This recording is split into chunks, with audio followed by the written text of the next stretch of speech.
პოლონეთში 5 თვის ბავშვის გარდაცვალების საქმეზე დაკავებულია ჩვილის ქართველი დედა, ეძებენ მამას, რომელიც ასევე საქართველოს მოქალაქეა. ადგილობრივი მედიის ინფორმაციით, ბავშვი კლინიკაში მძიმე დაზიანებებით შეიყვანეს, მას თავის ქალის მოტეხილობა და მრავალრიცხოვანი სისხლჩაქცევები აღენიშნებოდა, რაც სავარაუდოდ ცემის კვალზე მიანიშნებდა. ბავშვის დედა მომხდარის დროს მოლდოვაში იმყოფებოდა, ჩვილი მან ნაქირავებ ბინაში მამასთან და მის ორ ნაცნობთან ერთად დატოვა. კალთან ერთად დაკავებულია მოლდოვის ორი მოქალაქე.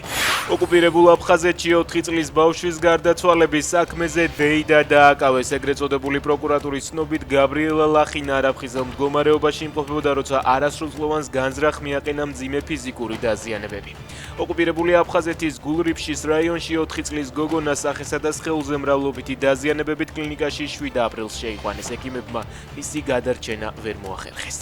ორიგი დაპირისპირება ხარება შინჯიკაშვილს შორის ფორმულას. ინფორმაციით, გასულ ღამეს ქვემო ქართლის ყოფილი ვიცე-გუბერნატორის ახლო გარემოცვის წევრს გიორგი უბილავას ზვიად ხარაზიშვილის გარემოცვის წევრები ფიზიკურად გაუსწორდნენ. უბილავას დილღომში სცემეს.